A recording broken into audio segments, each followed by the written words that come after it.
Story 1. Whispers Beyond the Firelight. I thought the fire would keep me safe that night, a small circle of warmth and light in the middle of the clearing. But as soon as I settled into my folding chair with my pack leaned against a nearby tree, I started to hear them. Faint, almost imperceptible whispers drifting in from the tree line. At first, I told myself it was the wind, the trees creaking and sighing in the cold mountain air. Something ordinary, nothing worth worrying about. I tried to focus on my notebook, making notes about the trail I'd hiked earlier, but the whispers persisted like low, breathy murmurs just beyond the edge of perception. They were never loud, never clear, but I could feel their cadence, a rhythm that mimicked the movement of the wind through the pines, as though the forest itself was speaking, or worse, listening. I stood and circled the fire once, peering into the darkness beyond the glow of the flames, expecting to see another camper, maybe someone who had arrived after sunset. But the clearing was empty, and the trees remained rigid, black silhouettes against a dark sky. I laughed nervously to myself, shaking my head. It had to be nothing. Still, my ears strained, and the whispers became more distinct. The sound of words curling in and around each other in patterns I couldn't make sense of. They seemed almost conversational, not random, as if the voices were speaking to one another while I was meant to listen. I sat back down, gripping my flashlight like a lifeline, and tried to tell myself I was imagining it, that my own mind was conjuring fear where there was none. Every now and then, a shadow would shift just beyond the firelight, quick and sudden, disappearing before I could catch it fully. I froze each time, heart hammering, flashlight trembling in my grip, scanning the forest for any sign of movement. The shadows never approached the fire, never made a sound beyond the whispers, but they were always there, hovering just beyond the ring of warmth. Every branch that cracked under the weight of some unseen animal sent a jolt through me, and I caught myself holding my breath, willing the sounds to stop, willing the shadows to vanish. Hours passed, or maybe it was only minutes.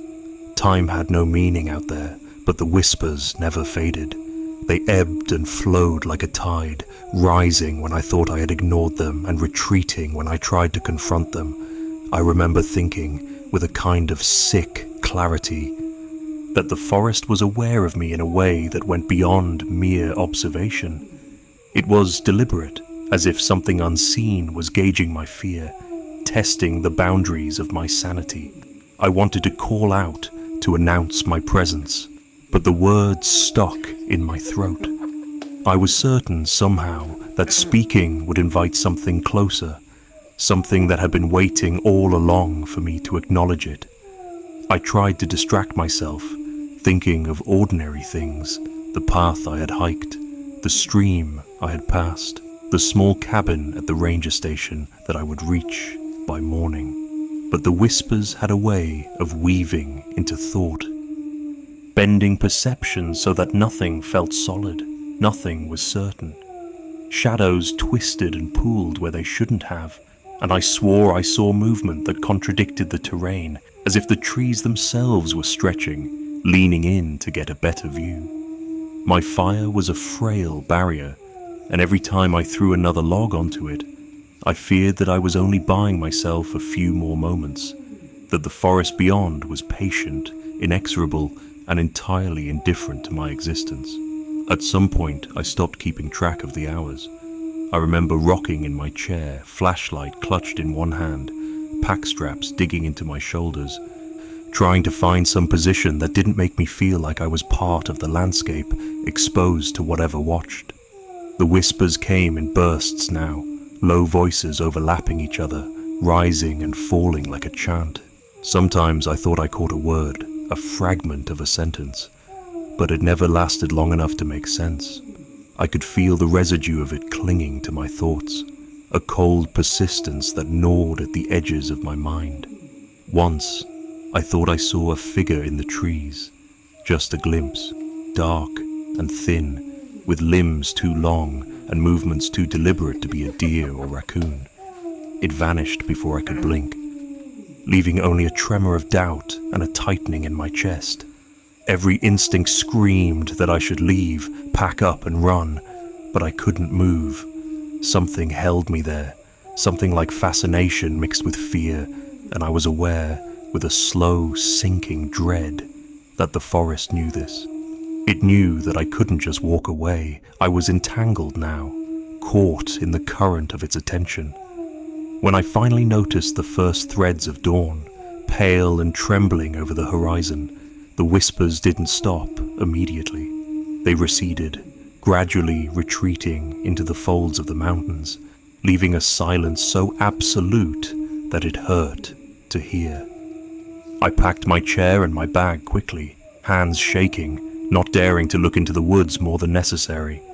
And yet, even as I walked toward the trailhead, I could feel their presence lingering in my peripheral vision, in the shifting shapes of the trees, in the faint rustle of leaves behind me.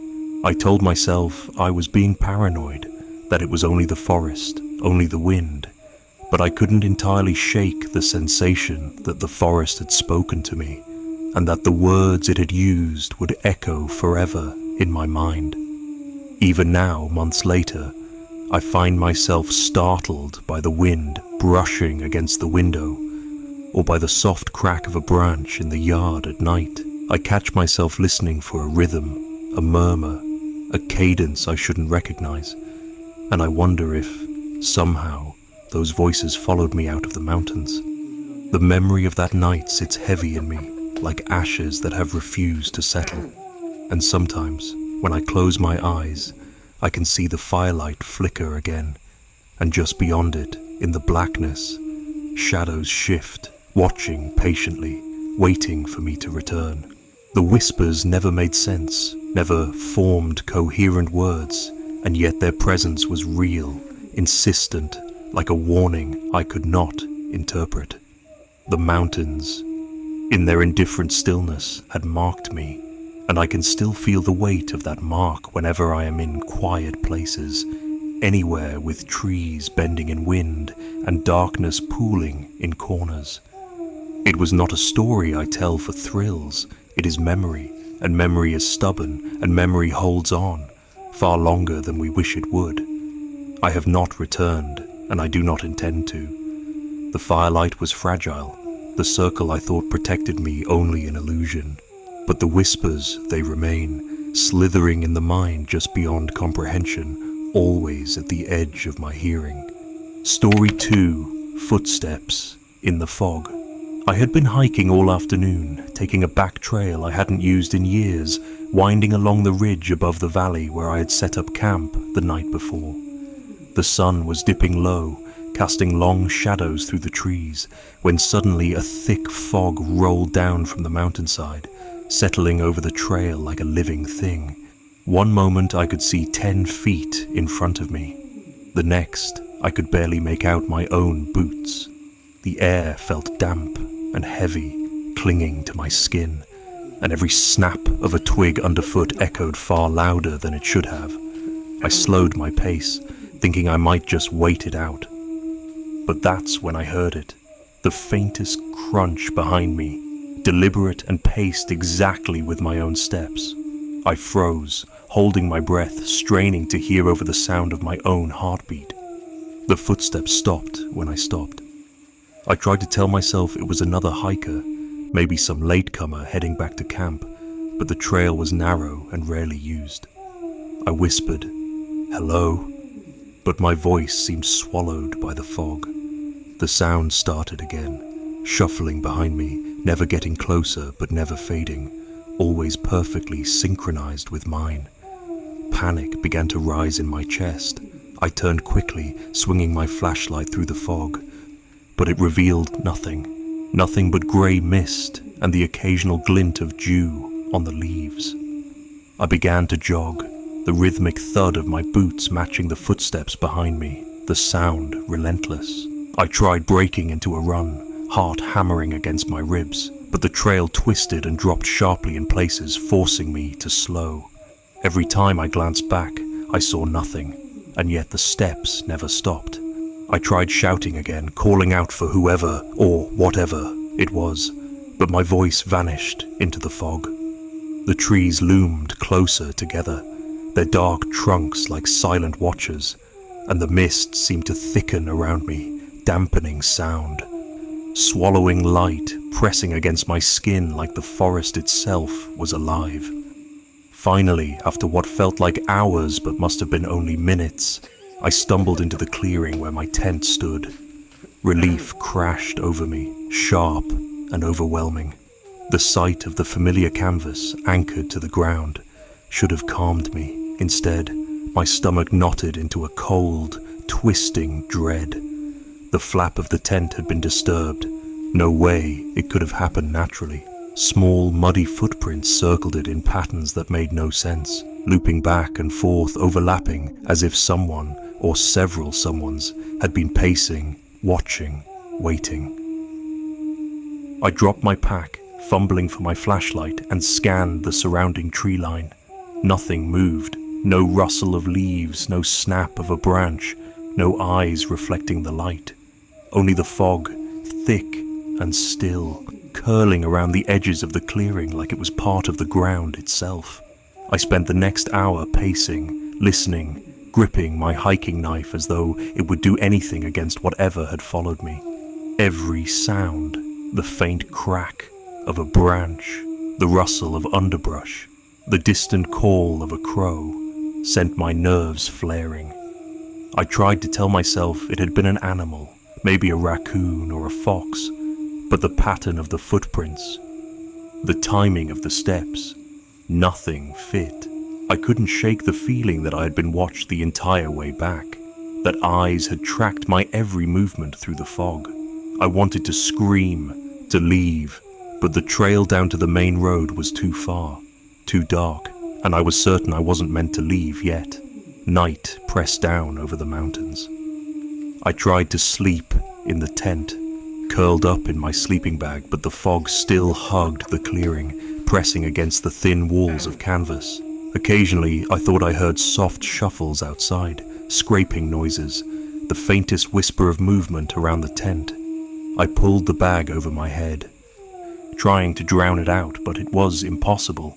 Each sound made my pulse spike, made my imagination spiral, and I kept thinking of the footsteps on the trail, the precise, deliberate cadence that had matched mine, that had never wavered. I had never felt so completely, utterly alone. When dawn finally came, the fog lifted slowly, leaving the clearing bathed in pale, weak light. I stepped outside cautiously, expecting to see the footprints still lingering, proof of my terror. But there was nothing. The earth was smooth, as though it had never been disturbed. The tent flap hung as I had left it, my pack untouched. I looked back along the trail, hoping to see some sign, some explanation, but the ridge was empty. No other hiker, no animal tracks, nothing. Just the forest, quiet and indifferent, and the lingering chill in my bones. I packed my gear silently, every sound of zipper and snap jarring in the clearing. The forest seemed to watch me as I retraced the trail down the mountain, every shadow holding a memory of those footsteps, every gust of wind a whisper of something unseen. I told myself it was fear, that the fog and isolation had made my mind invent things, but the memory of the footsteps, so deliberate, so precise, was burned into me. I could still hear them in the quiet, in the rustle of leaves, in the echo of my own steps when I walked alone later, years down the road. I never camped alone in those mountains again. I avoid the trails at dusk, and I never go out when fog is rolling down the ridges. Sometimes, when the wind is right, I swear I can hear it, the sound of footsteps keeping pace, always following, always patient. They are not fast, not violent, just there, reminding me that some part of the forest keeps track, keeps watch, and waits. I've told this story to friends, laughed it off, but I know what I felt that night, and I know I was not imagining it. The mountains are beautiful, wild and deadly in ways we rarely see. And the fog, well, the fog remembers. Even now, thinking back, I can feel my chest tighten, hear the thud of those steps behind me as clearly as if they were happening again. And I know that somewhere in those ridges, something moves silently, always in time with the world, always watching, and always patient enough to wait for the next soul to wander into its fog. Story 3. The Cabin That Shouldn't Exist. I had been hiking this section of the forest countless times over the years, taking the old ridge trail that only locals seem to remember, a narrow path that twisted through thick underbrush and knotted roots. That morning, the sky was overcast, and a damp chill hung in the air as I made my way along the trail, my boots sinking slightly into the soft earth. I had been moving slowly, letting the quiet of the woods settle over me, when something caught my eye between the trees, a shape I didn't expect. At first, I thought my eyes were playing tricks. The sun was hidden behind clouds, and the shadows shifted in ways that made branches look like figures. But then I saw it more clearly, a small cabin, tucked into a curve of the ridge I had passed a dozen times before, yet never noticed. It looked abandoned, the wood warped and grey with age, but there was something about it that made my stomach tighten. The windows were dark, clouded with grime, and the roof sagged slightly, though not enough to suggest total collapse. I hesitated at the edge of the clearing, my curiosity warring with a strange, prickling sense of dread. Something compelled me forward, the sort of pull you can't quite explain, and I found myself stepping up onto the porch, noticing that the door was ajar, blackness inside swallowing the weak light of the day. The air smelled stale and heavy, a mixture of damp wood and rot that made my throat tighten. I stepped inside carefully, my flashlight cutting through the gloom. Dust motes floated lazily in the narrow beam, settling on furniture that had been long forgotten. Chairs were overturned, a small table sat cracked and splintered, but everything seemed preserved as if frozen in time. Then I noticed the photograph hanging crookedly on the wall above the mantel. My heart stopped. It was a family portrait. Sepia-toned and faded, but the people in it were unmistakable, my own family. My grandparents, my parents, even my younger siblings, all staring solemnly from the frame. The oddest thing was the age of the image. It seemed impossibly old, the faces lined with age and yet unchanging, impossible for the timeline of my own memory. I backed away, the hairs on the back of my neck prickling, and the silence in the cabin pressed down like a weight. I left the cabin reluctantly, the forest outside seeming almost unnaturally still. The trees bent slightly with the wind, the air cool and damp, but the usual chorus of birds and insects was absent. I set up my tent in a small clearing nearby, trying to shake the unease, telling myself I had stumbled across some forgotten homestead, perhaps a historical cabin left off the maps. But as night fell, the quiet of the forest felt oppressive, and the shadows seemed to stretch closer to the tent. Around midnight, I was jolted awake by the faint creak of a door, just like the one in the cabin. I froze, listening. The sound came again, slow and deliberate, then a shuffle across the floorboards. I wanted to convince myself it was a deer or some other forest creature, but the rhythm was wrong, too purposeful, too controlled. I stayed in my sleeping bag, heart hammering, staring at the dark tree line that seemed unnaturally close. Every minute stretched into hours, the noises returning in intervals. A soft scrape, the barely audible shift of wood, the door creaking once more. I considered leaving, packing up in the pitch-black forest and hiking back to the main trail, but a strange pull held me there.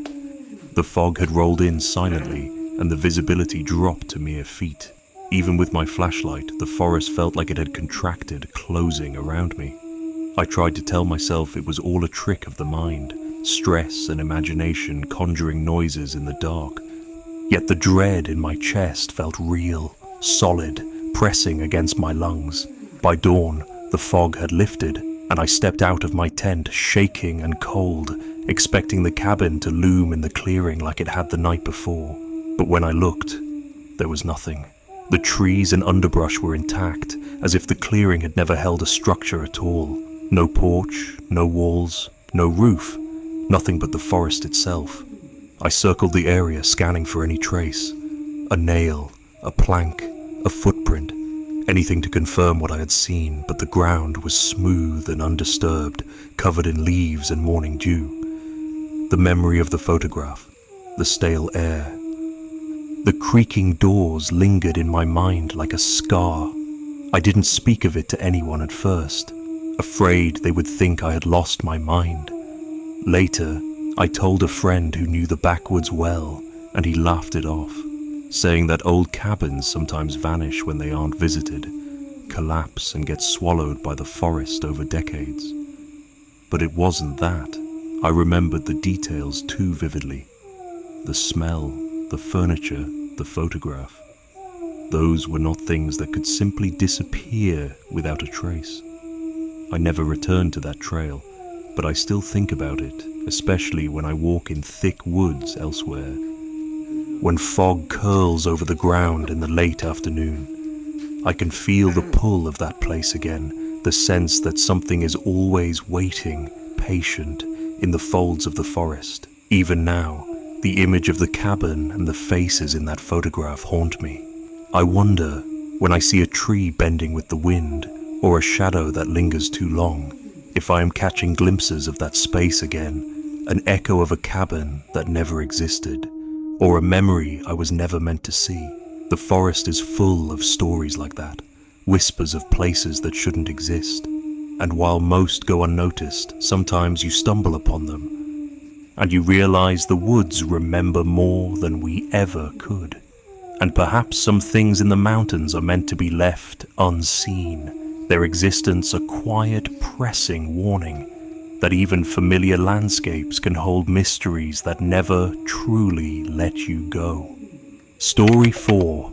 The sound of screaming pines. I had set up my tent in a small clearing nestled against a dense stand of pine trees, drawn to the spot by the isolation and the quiet beauty of the ridge. The air was crisp, carrying the scent of needles and damp earth, and the late autumn sun had just dipped behind the mountains when I finished unpacking. I spent the evening cooking over a small camp stove, the sounds of sizzling food mingling with the distant caw of a lone crow.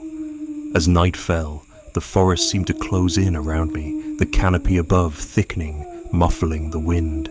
It was the kind of solitude I usually cherished, the kind that lets you feel like the world has narrowed to just you and the rhythm of your own breathing. But that night, the rhythm I expected was broken. Around midnight, a sudden gust swept through the grove, rattling branches and sending a shiver down my spine. That's when I heard it, the first scream. It was high-pitched, desperate and inhuman in its clarity. My heart jumped. I thought it might be a deer caught in a trap or some unfortunate animal struggling in the underbrush. But then it came again, followed by another, from a different direction entirely. The sound seemed to bounce between the trees, impossible to locate, echoing and overlapping in ways that made my head spin. I froze, ears straining, trying to reconcile what I was hearing with what I knew of the forest. The screams weren't random. They were deliberate, pained, human in timbre, but impossible to trace. I unzipped my tent flap cautiously, peering into the darkness. The wind had shifted, tossing the pines like restless spirits. Every attempt to walk toward the source ended in confusion. The trees themselves seemed to rearrange. Paths that should have led somewhere twisted back on themselves, underbrush blocking every approach. Each time I thought I had narrowed down the sound, it would split. Another cry coming from a different angle. My stomach clenched as I realized I was utterly lost in a familiar grove I had thought I knew like the back of my hand. The forest wasn't just silent, it had become a living labyrinth, reshaping itself around me and mocking my attempts to understand. I returned to my tent, hands shaking, the screams now a constant chorus, threading in and out like the pulse of some vast, unseen organism. I huddled inside my sleeping bag, listening to each cry with a rising sense of helplessness. The night pressed down, thick and suffocating. And even the steady rhythm of my own heartbeat seemed loud in comparison to the whispers of the wind and the sharp cries of whatever haunted those pines. I tried to rationalize it, telling myself it must be some trick of sound carried by the trees, some combination of wind and echoes that created a horrifying illusion. But the screams had weight, urgency. They carried meaning, pain and fear that no trick of acoustics could fully mimic. Hours passed like hours, though time felt distorted in the endless night. Each gust of wind, each subtle crack of a branch made me flinch, certain that the next scream would come from just outside the tent, that whatever I could not see would finally make itself known. I could feel the forest leaning in, oppressive and attentive, a quiet menace pressing against the canvas of my shelter. I didn't move, I didn't call out. I just lay there, counting my breaths, trying to convince myself the night would end. And then, as suddenly as it had started, the screaming stopped. Not gradually, not fading, just stopped. The silence was thick, almost heavier than the cries had been, leaving me listening to my own ragged breathing, trying to convince myself the ordeal was over. Dawn broke slowly. Thin sunlight filtering through the fog that had rolled down the mountains overnight. I stepped out of my tent, scanning the grove. The pines swayed gently in the morning wind, the forest bathed in soft light that seemed too ordinary after the terror of the night. There was no sign of what had screamed, no tracks, no disturbances in the underbrush, nothing to suggest another human or anything else had been moving through those trees.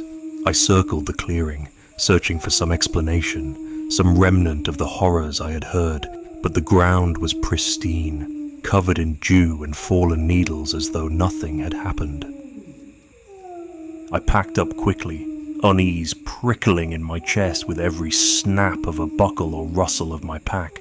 As I made my way down the ridge trail, I kept glancing back, half expecting the pines to twist and shift, to reveal some dark shape standing just beyond visibility.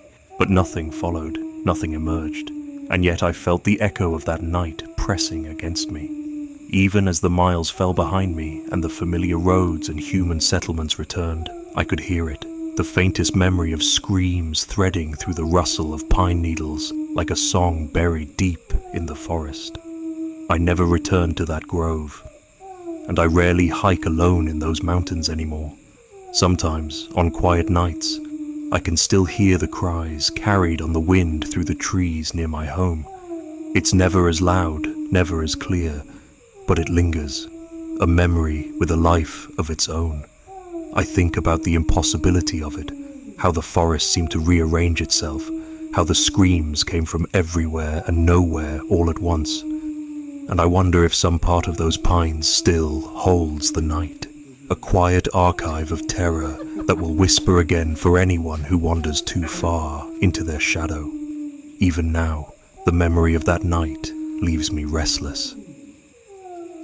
I hear the slightest wind through the trees and feel my pulse quicken, imagining cries echoing through the darkness, impossible to locate, always out of reach. There is no closure, no explanation, just the weight of what I heard, a reminder that the mountains are older than we are and hold secrets we are never meant to fully understand. The screaming pines stay with me, stitched into my memory, a quiet, persistent horror that refuses to let me forget the night I was so utterly, terrifyingly alone. Story 5, Eyes in the Midnight Clearing. I woke abruptly sometime after midnight, stirred by a strange stillness that pressed over the clearing like a weight. Normally, The woods around my campsite were alive with the subtle chorus of nocturnal creatures, the rustle of leaves, the occasional distant hoot of an owl, the scurrying of small animals in the underbrush. But that night, everything had stopped. The air felt thicker, almost humid in a way that made my chest ache, and the usual nighttime sounds were replaced by a silence so absolute it was almost audible. I lay in my sleeping bag for a few long minutes, trying to convince myself I was imagining things, that maybe my ears were simply playing tricks, when a faint glimmer caught my eye. At first, I thought it was the reflection of my own flashlight somewhere in the distance, but when I focused, I realized the points of light weren't moving erratically. They were deliberate, slow, steady, like dozens of small eyes staring at me from just beyond the tree line. My stomach knotted, and a cold fear crept through me. I fumbled for my flashlight, flicking it on and sweeping the beam across the clearing, but the light only revealed shifting shadows, dark shapes where the forest floor should have been visible. Every time I blinked or turned my head even slightly, the lights seemed to move closer, slowly closing in, never darting, never erratic, just patient and deliberate. I forced myself to sit up, clutching my gear as though it could somehow protect me, and scanned the surrounding trees again. There was nothing but dark trunks and patches of undergrowth, the fog of the night masking any possibility of movement. The lights remained, glimmering faintly, reflecting off leaves and brush, always at the edges of my vision, just out of reach of understanding.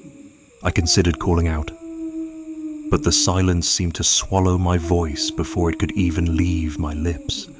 The thought that I was not alone, that something or someone was observing me from the shadows, pressed down on me like the weight of the mountains themselves. Hours passed, or maybe minutes. Time felt impossible to measure in that frozen, still darkness. Every sound, every slight snap of a branch made my pulse hammer against my ribs. I imagined shapes moving just beyond the glow, circling, patient, waiting. I kept the flashlight trained on the points of light, unable to tear my gaze away, though my arm began to ache from holding it steady. The lights never blinked, never wavered, never receded. And yet, when I dared to move the beam, the shadows would shift, leaving empty patches where the eyes had been, only for them to reappear moments later in new positions. I tried to rationalize it. Fireflies, reflections from dew, eyes of nocturnal animals. But nothing in my experience fit what I was seeing. The intensity, the number, the way the lights seemed aware of me. It wasn't natural.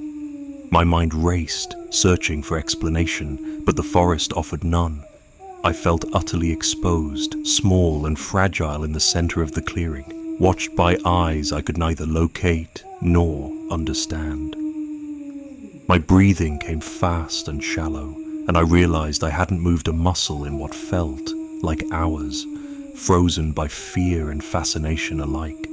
Eventually, exhaustion settled into my limbs, heavy and unyielding, but I could not sleep. I huddled in my sleeping bag, flashlight beside me, ears straining for any sound that might reveal what was out there. The points of light never left. Sometimes they seemed to flicker in the shadows, disappearing briefly behind a tree, only to reappear in a slightly different place. I could feel my mind beginning to fray, the solitude of the woods pressing into my consciousness. And the realization that I might be completely alone yet completely watched left me cold. I thought of every horror story I had ever heard about the mountains, about feral people, about things that lived in the forest unseen, and for the first time I understood the kind of helplessness those tales hinted at.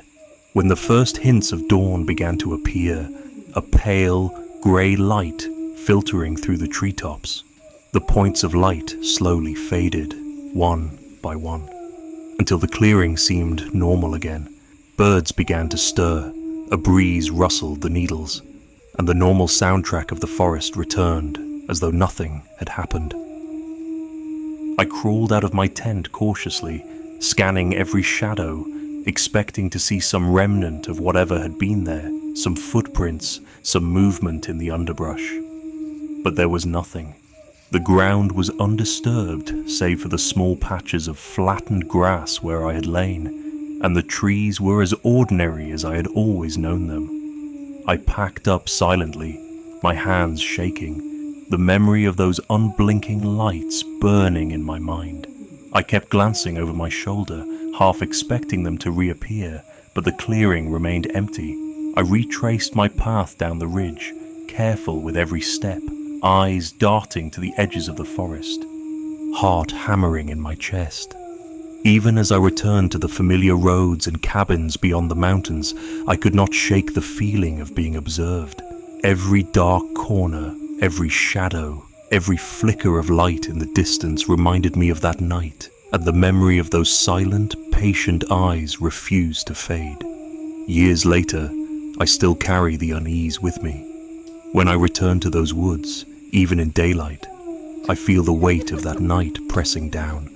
I can hear the rustle of pine needles in the wind and almost see the faint glimmers at the edges of my vision, just as they were that night.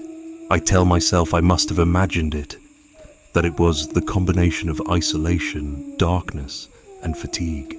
And yet, the certainty I felt then, the cold realization that something was observing me, that I was not as alone as I thought, lingers with a clarity that reason cannot erase. The memory of those eyes, unblinking, unyielding, circling in the shadows, haunts me quietly, and I know that in those Appalachian forests, some part of the darkness remembers, waits, and watches. Even now, in my home far from the mountains, I hear the faintest rustle of pine needles on the wind, and the memory comes flooding back.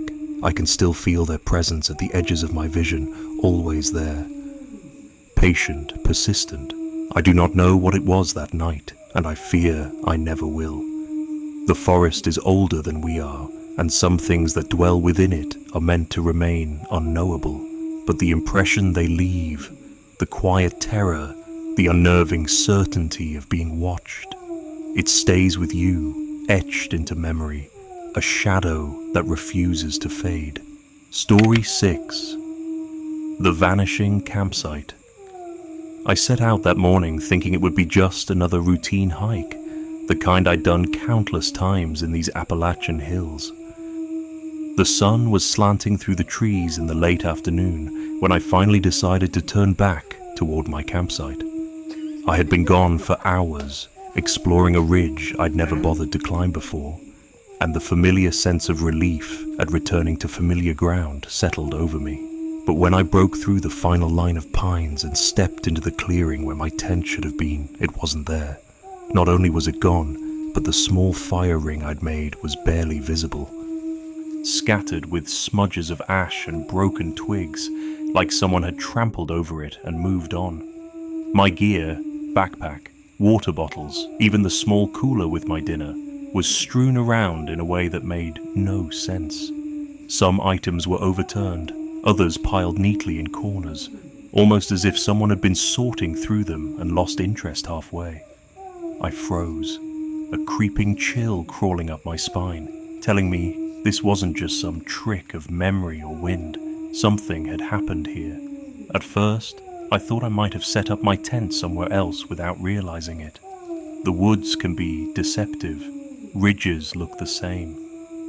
Clearings blur together when you're tired. I retraced my steps in my head, trying to remember the exact patch of moss and rocks I'd chosen, but nothing fit. My stomach twisted with unease. Then I noticed the footprints, shallow, smeared impressions in the soft dirt leading into the forest. They were human, maybe, but not quite. The stride seemed uneven, and the size shifted from one step to the next, as if whoever, or whatever, had made them didn't walk naturally. There were no return tracks, nothing circled back to the clearing. I followed them a short distance, hoping to find an explanation, and that's when I saw it. A branch snapped almost at knee height, with deep gouges carved into the wood. The bark was stripped jaggedly, like claws or some tool had been forced through it. I called out, and my voice cracking in the stillness, but all that answered was the whisper of leaves. The forest felt impossibly dense, closed in. Birds that should have been settling for the evening had gone silent, and the wind that rustled through the higher pines was gone too, leaving a suffocating hush. Every step I took felt wrong, as if I were walking into a space that didn't exist for me, but for something else. Small signs of struggle appeared with alarming regularity. Shallow depressions in the dirt, splintered branches, patches of disturbed moss, but no clear pattern. Nothing made sense. It was like the forest had absorbed the campsite and rearranged itself around a story I couldn't read. Hours passed, or maybe it was minutes. I'd lost track. I wandered in circles, my head swiveling at every creak and snap of distant wood, imagining movement just beyond my vision. There were sounds, soft, dragging noises, almost like someone shuffling through underbrush.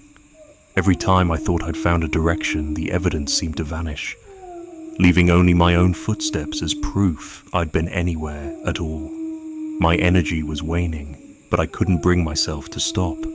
Sleep was impossible. Every shadow could be the source of the footprints, every rustle of leaves a signal that I wasn't alone. As darkness fell fully, I finally stumbled into a tiny clearing I hadn't noticed before, flattened by old leaves and pine needles. It was far from ideal, but exhaustion pressed me down, and I couldn't force myself to keep moving. I constructed a crude bed from branches and fallen leaves, wrapping my sleeping bag around me. I sat in silence, listening to the forest shift around me. The night sounds returned slowly, an owl calling somewhere in the distance, the faint scurrying of a raccoon, but the feeling of eyes on me never left. Every crack of a twig felt like a footstep, every rustle like someone circling just beyond the edge of light. Morning came, though it didn't feel like the relief it should have. I woke to sunlight piercing the trees, birds singing as if nothing had happened, and a complete return to normalcy. The footprints were gone. The broken branches were just branches. The ground where my campsite had been, the ground I had been so certain was defiled and disturbed, was perfect, as if no one had been there at all. I returned to where I thought I'd set up, expecting at least some remnant of the chaos, but the clearing was untouched, the moss smooth, the fire ring clean and empty. I stood there, hands on my knees, trying to reconcile what I'd experienced with what my eyes now told me. Nothing added up.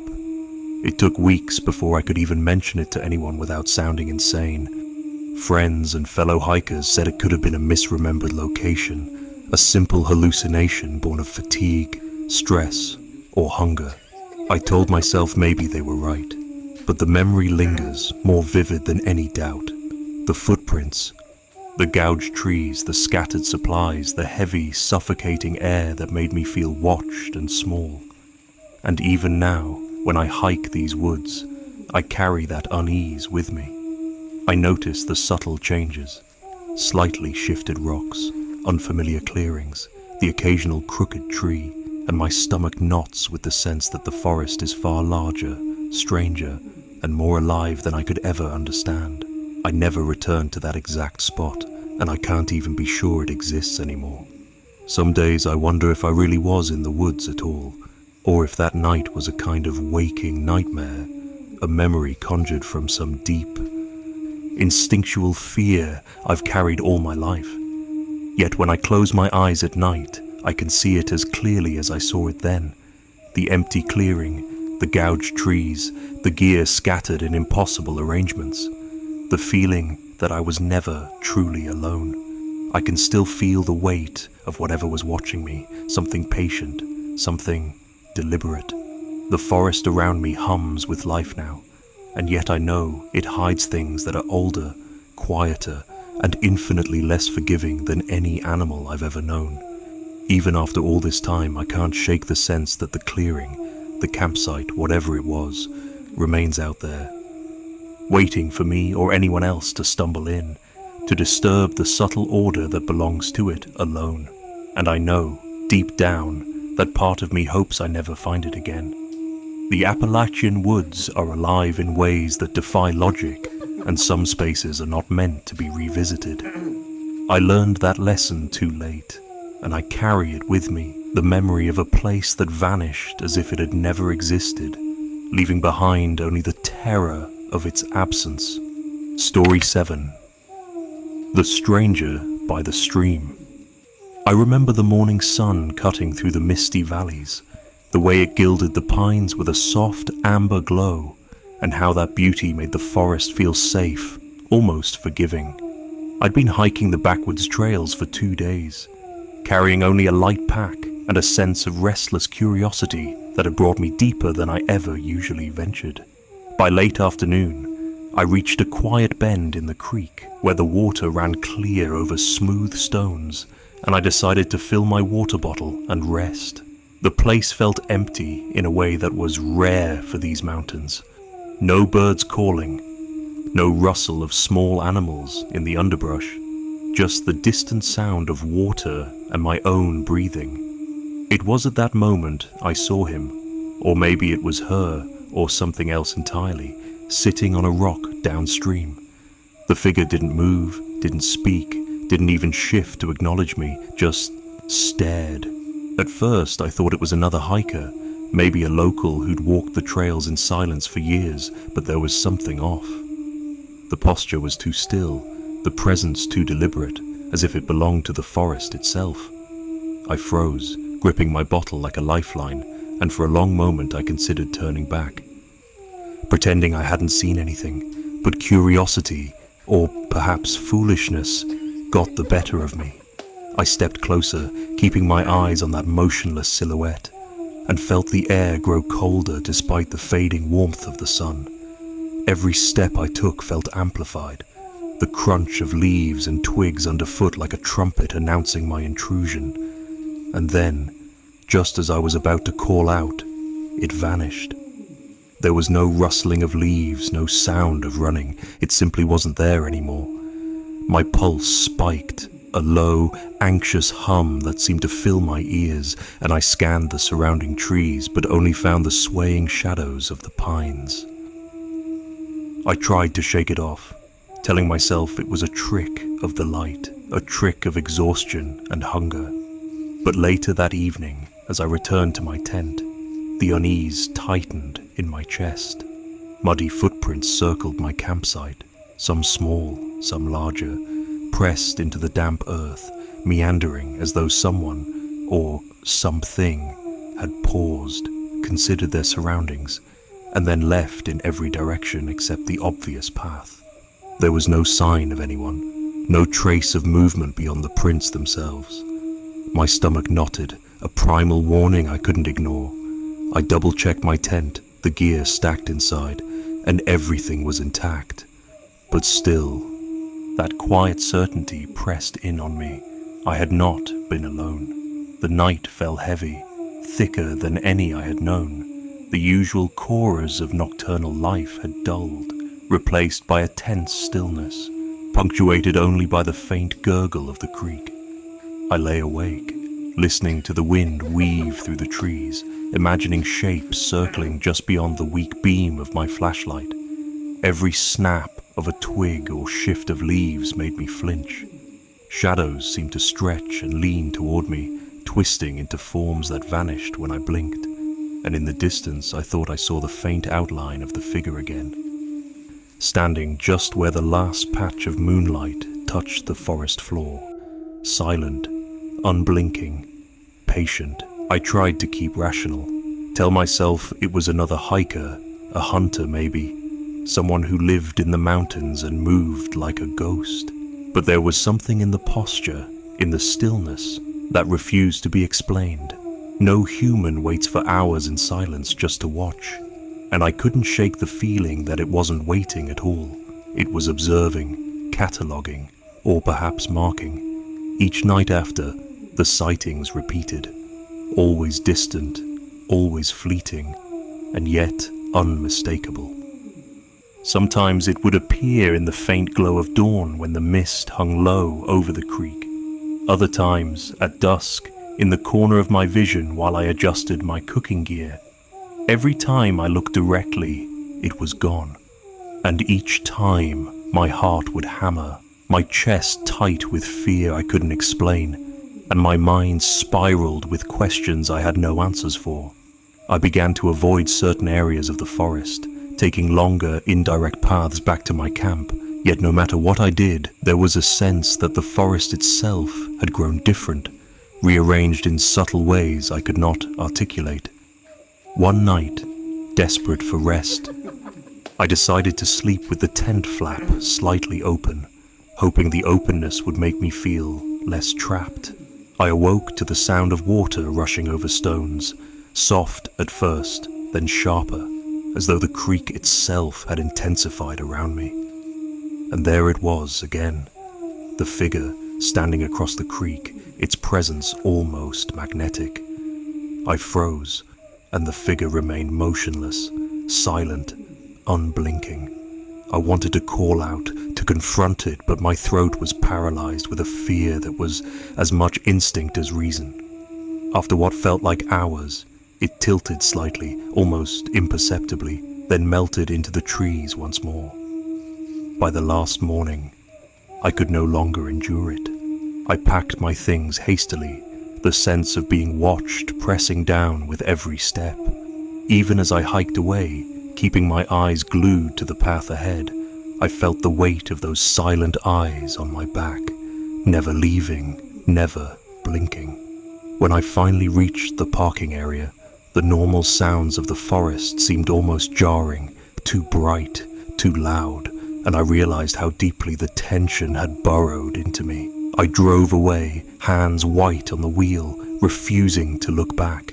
Even now, months later, the memory lingers. Sometimes, in quiet moments at home, I swear I see small points of light, fleeting in the corner of my vision, moving in the shadows of the trees near my property. I hear the faint rustle of leaves, the soft, deliberate crunch of steps on wet dirt, and I remember the patience of that presence. I cannot tell anyone what I saw. It sounds insane, and I cannot find words to describe the fear that was neither sudden nor violent, but slow, patient, and inescapable. The mountains are beautiful, and I loved them once, but now every creek, every grove, every stretch of pines carries a subtle dread I cannot shake, a reminder that something watched, something waited, and something remembered me long after I left. The fear is not gone, it has not faded, and perhaps it never will. Even now, when the wind stirs the pines on a quiet evening, I feel it, the weight of those unblinking eyes just beyond my vision, and I wonder if somehow the forest still remembers me too. Story 8. The Howl on Raven Ridge. I remember the first night on Raven Ridge as if it's still vibrating under my skin, a low, insistent hum of dread that never really left. I had been hiking alone, craving the kind of isolation only the high Appalachian ridges can offer, where the air smells of wet pine and the earth beneath your boots seems alive in a slow, patient way. My campsite sat on a narrow shelf of rock overlooking a valley choked with mist, and as night fell, the usual chorus of crickets and tree frogs faded beneath a sudden, unnatural quiet. That's when I heard it. First, a single note, low and guttural, rolling across the ridgeline.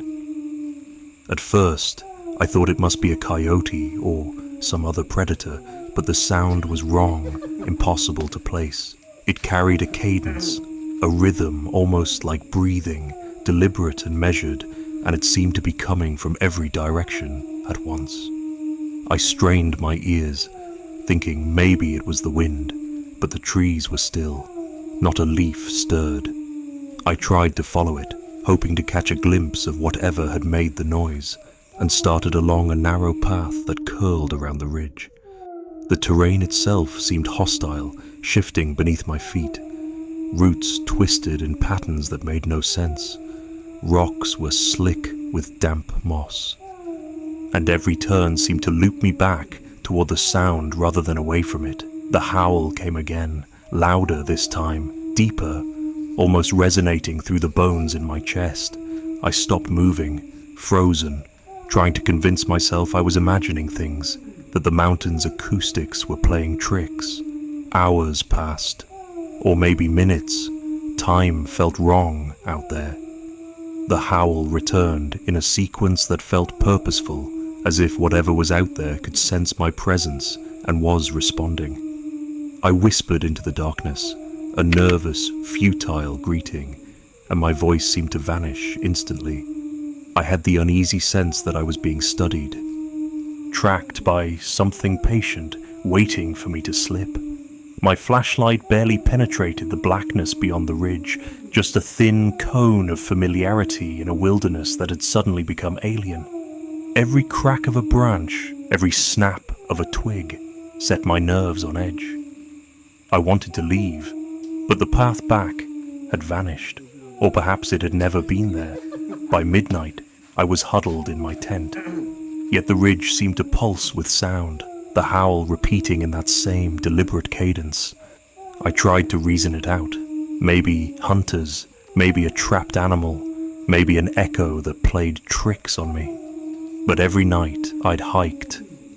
I'd never heard anything like this. It was wrong in a way I could feel in my chest, in the hair on my arms, in the tight knot of stomach tension that refused to relax. I told myself it was just a coincidence, just me alone in the dark with my imagination magnified by exhaustion. But the howl's timing, the way it matched my every movement, suggested otherwise. The next morning, I hiked down the ridge to find a small stream, hoping the sunlight and water would calm me. Birds were singing again, the world normal and benign, but the ridge loomed above me like a silent predator. The memory of the sound lingered in my mind, and I kept glancing back, expecting to see something, or someone, emerge from the tree line. Nothing came, of course. The forest seemed empty, almost hospitable in the daylight, yet my skin prickled with a sense of being watched. Nightfall brought the howl again, predictably, as if it had been waiting for darkness to resume its ritual. I barely slept, curling my sleeping bag around me, listening as the sound rose and fell, sometimes close, sometimes far, never random.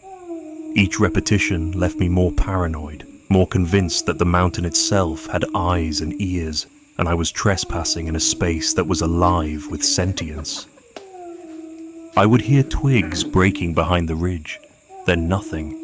Shadows stretched across the terrain in ways that didn't align with the moon or my flashlight, and I found myself talking to the empty night just to keep my own voice company. I started trying to map the sound, moving cautiously along the ridge each evening, following the howl's irregular patterns, but it became maddening. The further I went, the less the terrain resembled what I'd hiked in daylight. Slopes became impossible, trees loomed at odd angles, and trails I had marked earlier were gone. It felt as though the ridge itself was rearranging, responding to my intrusion. I would stumble upon broken branches, crushed underfoot in ways that suggested more than a single animal had passed through. Once, I saw shallow depressions in the dirt, too large to be my own and too shallow to be human footprints. Every instinct told me to leave, yet I couldn't find a way down without passing the ridge where the howl waited. I never saw anyone, never saw anything beyond the rhythm of sound and the shifting shadows, yet I could feel the presence of something deliberate. My mind oscillated between reason and fear, and I realized I no longer trusted my own senses. The ridge, the howl, the woods. They had begun to dictate my movements, my rest, my very breathing. I stopped setting up camp at the same spot, moving each night in a circuit that seemed designed to confuse the watcher, or perhaps confuse myself. I didn't know what was real anymore. The forest had become a mirror reflecting my own rising panic, and the howl was the pulse keeping me in check. By the fourth night, exhaustion made me reckless. I left my tent at the edge of the ridge, trying to descend in desperation. The howl followed, louder and sharper now, and I felt it in my chest like a hammering drum. My flashlight flickered, and shadows seemed to twist around me, elongating and contracting with the rhythm of the sound. I tripped over roots, slid down moss-covered rocks, and felt something brush past my arm, soft, fast, inhuman. But when I turned, there was nothing. My heart pounded so violently I was convinced it would betray me to whatever was stalking the ridge.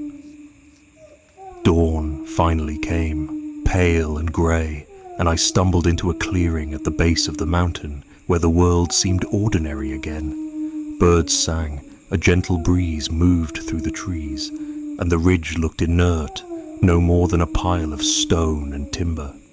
I looked back, half expecting the forest to erupt with movement, but the howl had gone, leaving only silence.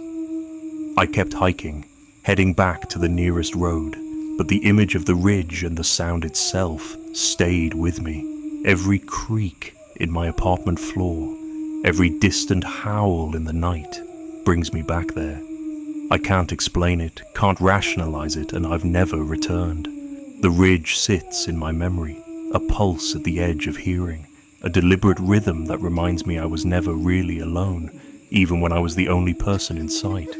The sound didn't belong to anything I can name, and I'm not sure I want to know what it was, but it changed me.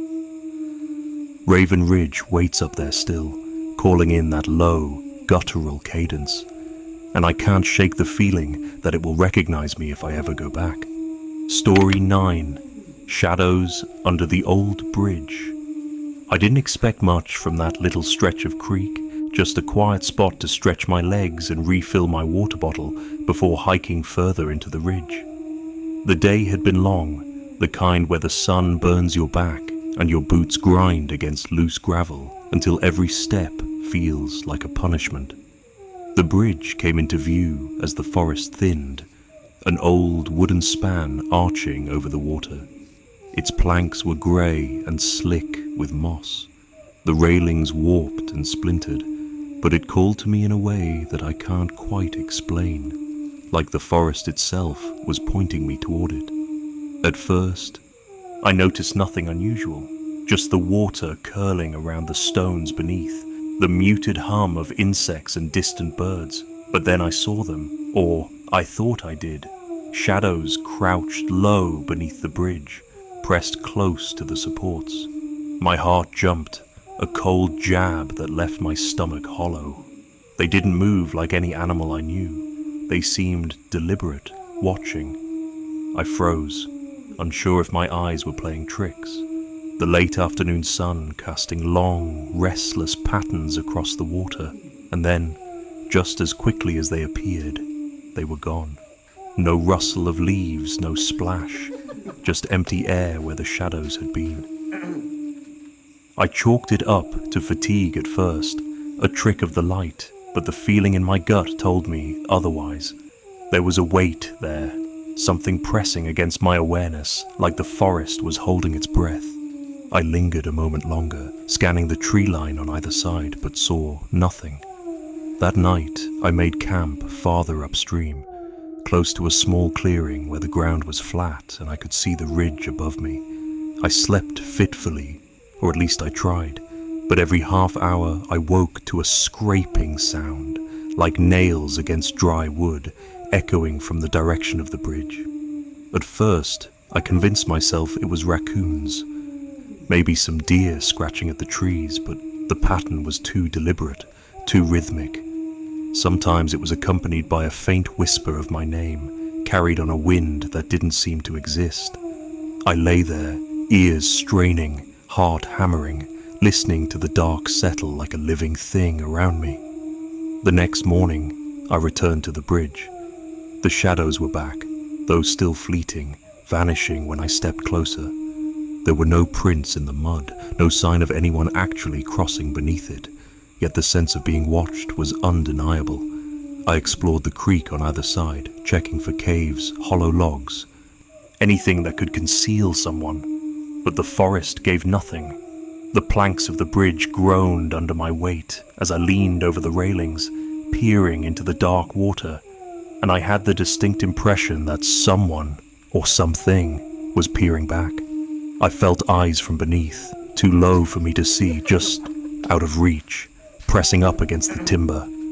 The thought made my skin crawl, and I took a step back, heart racing, insisting to myself that it was nothing. That night, I camped closer to the creek, attempting to keep the bridge in view.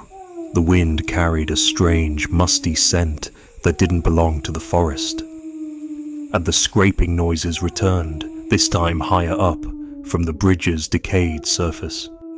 I tried to tell myself it was just animals, but there was an unnatural cadence to it, deliberate enough to unnerve me. Sleep was impossible. Every shadow beyond the firelight seemed to stretch and move with intent, and I couldn't shake the feeling that the bridge had become a vantage point. Someone, or something, was studying me. I wrapped myself in my sleeping bag, shivering despite the heat, every snapping twig and falling leaf twisting my nerves tighter. Over the next 2 days, the creek became a maze of unease. I avoided the bridge, circling upstream and downstream in hopes of finding another crossing. Each time I dared glance back, the shadows seemed to linger, crouched low, holding still long enough for me to wonder if they were human. I told myself to stop imagining things, to focus on the trail, on my map, but the forest seemed to twist around me. Paths I had just hiked appeared unfamiliar, as though the trees themselves were rearranging to trap me in this small section of the creek. Every night, the scraping continued. Every night, the whispers teased my name, just out of reach. I started moving my camp farther from the bridge each day, desperate to shake the feeling of eyes tracking me. On the third night, I stayed on the ridge, away from the creek entirely. From my small clearing, I could see the bridge in the distance, black and silent. I didn't hear the scraping, not immediately, but I sensed something else. A weight, a presence, a tension that gripped the air and pressed against me like cold stone. I tried to convince myself that I was leaving in the morning, that this was just stress, fatigue, the usual anxieties of a solitary hike. Yet even from that distance, I could swear the shadows were waiting, crouched in stillness beneath the old wood, patient and unmoving. I couldn't tell if it was one figure or many. It didn't matter. The forest had claimed the bridge, and through it claimed me. Morning came, grey and muted, and I packed quickly, eyes darting toward the creek, toward the bridge. For a moment, I thought I saw movement, but when I blinked, there was nothing. No shadows, no figures, just the normal creek, the normal forest. I walked fast, not daring to look back, heart pounding in a rhythm that seemed synced with every rustle and bird call. When I finally reached the dirt road, I paused, glancing over my shoulder. The bridge looked ordinary, abandoned, harmless, yet I knew what I had seen. I knew what I had felt, the weight of eyes, the deliberate watching, the scraping that had pierced the quiet of the nights. Even now, back in my apartment, away from the mountains and the creek, I can't shake it. Every time I close my eyes, I see the shadows crouched beneath the bridge, waiting. I can feel the rhythm of those deliberate movements, the unseen presence pressing against the edges of perception. I don't tell many people. They would think I'm exaggerating, that it was a trick of light, exhaustion, or paranoia. But I know the truth. The old bridge isn't just wood and nails. It's a place where someone, or something, waits. Patient and quiet, ready for the next traveler who ventures too close. I'll never hike that ridge again. I'll never cross that creek. And sometimes when the wind blows through the trees outside my window, I swear I hear the faint scrape of nails against wood, just beyond the edge of my hearing, and it makes my chest tighten, remembering the way the shadows had watched me, and the way they are still, somehow, waiting. Story 10, The Rustling, that followed me. I remember the day I packed up for what was supposed to be my last hike in that stretch of the Appalachian backcountry. The morning had that cold clarity only early October can bring. The air crisp and biting, the sun angled so low it made the trees look like they were painted in gold and shadow. I had my pack ready, a light breakfast eaten in the clearing near my tent, and a sense of relief that this trip was ending. Still, something felt off. I couldn't put my finger on it at first, just a subtle tension in my shoulders, a whisper of unease that I chalked up to solitude. That feeling grew the instant I stepped onto the narrow trail, heading down the ridge that would eventually lead me back to the main road. It started as a faint rustling in the brush, a sound that could easily have been a squirrel, a deer, or some other common woodland creature. But there was a rhythm to it, a precise mimicry of my steps that set my nerves on edge.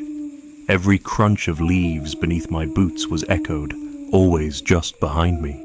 I stopped to listen, holding my breath, but all I could hear was the wind through the oaks and maples, and that persistent, shadowed rustle. I tried to convince myself it was nothing, just my imagination running wild after days alone. But the instinct to keep moving forward, fast, was overwhelming. I altered my pace, stepping faster, doubling back, even cutting through a thinner path parallel to the first. The rustling followed exactly, never faltering, never slowing. My heart started to pound in that unmistakable rhythm of panic, the kind that makes your hands shake and your stomach tighten until it feels like you might collapse. I dared a glance over my shoulder and just for a fraction of a second saw something humanoid, tall, thin, and impossibly still, standing just beyond the trees. It vanished the moment my eyes met it, leaving only the swaying branches and the crunch of leaves. My stomach dropped, a sharp twist of fear that made me wish I could be anywhere else. The trail narrowed as I descended, steep rocks and twisted roots making every step a test of balance. Still, the sound kept pace. Sometimes it sounded like it was brushing against the tree trunks, sometimes like it was crawling through the leaves and underbrush in a way no human could easily manage. I forced myself to keep moving, my pack pressing against my shoulders, my legs tight with tension. I told myself over and over that the mountains were empty, that I was alone. But deep down, I knew that what I was hearing was deliberate, watching, tracking me. There's a difference between a natural sound and one that feels like it's waiting, anticipating, and this one was deliberate. By late afternoon, the sun had dipped behind the peaks, leaving shadows that seemed too dark for the fading light. I stopped near a small creek to refill my water bottle, the sound of water running over smooth rocks, offering a brief reprieve. For a moment, I allowed myself to breathe, crouching at the bank and dipping the bottle in. That's when I heard it again, a soft step behind me, then a brush of leaves, a pause, and the subtle exhale of air that didn't match the wind. I spun, but the trees were empty. Nothing. Only the rustling, always just out of sight, like something living in the spaces where the light didn't reach. My hands trembled as I filled the bottle, my mind racing with every horror story I'd ever dismissed as fiction. The trail grew darker the further I went. The mountains have a way of twisting your perception. Ridges curve unexpectedly, streams appear where none should be, and the forest seems endless. Every shadow made me flinch. Every wind-stirred leaf sounded like footsteps. I began speaking to myself aloud, almost begging my mind to rationalize it, but the answers came hollow.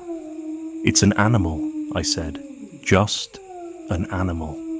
Yet the movements I glimpsed, always fleeting, were too deliberate, too human. I caught myself stepping silently through patches of leaves, trying not to draw attention, but I knew that whatever followed was patient. It didn't hurry, it didn't falter, it simply existed in the periphery of my vision, always waiting for me to slip. Night came sooner than I expected. By the time I reached a ridge with a view of the valley below, the sky had deepened to a bruised purple, the last of the sun bleeding behind the peaks. I set up my small emergency shelter, keeping a fire barely lit in a shallow pit. I dared not sit fully, not fully relax. Every snapping twig, every creak of the trees made me tense. The rustling came again, closer now, but still unseen. I thought I heard a whisper, my name almost carried on the wind, but dismissed it as delirium, my mind fraying from fear and exhaustion. Still, I couldn't sleep. I couldn't close my eyes without imagining the shape of that humanoid figure crouched just beyond the tree line, its gaze fixed on me, unwavering. I left before dawn the next morning, moving quickly and without pause. Every step I took, the rustling followed. Every shadow of a tree seemed like a potential hiding spot. I never stopped until I was back on the main road, my pack soaked with sweat despite the cold, my hands blistered from gripping my walking stick too tightly. Only then, in the safety of my car and the sun cresting the peaks, did I allow myself to breathe properly. But even as I drove away, the sense of being watched lingered in my chest. It stayed with me on every quiet trail, in every isolated forest I visited afterward. Even now, months later, I find myself hesitating at the edges of dense woods, ears straining for the slightest irregularity. A rustle behind me, a snap of a branch, a shadow that seems too deliberate. I tell myself it was just a fleeting glimpse of a person, a local perhaps, following the trail out of curiosity. But I know better. There was something there that day. Patient, silent, and unafraid, something that mirrored my every movement, calculating, waiting. And though I've never returned to that part of the Appalachians, I can still hear it in my memory. The faint, persistent rustling that followed me all the way down the ridge, like a reminder that the mountains aren't always empty, that solitude has a price, and that sometimes being watched doesn't end when you think you're safe. I haven't gone back. I don't plan to, but in the deepest silence of any forest, when the wind is still and the leaves barely move, I can still hear it behind me, always behind me, and I know that somewhere, just beyond where the light fades, it waits, patient, watching, silent.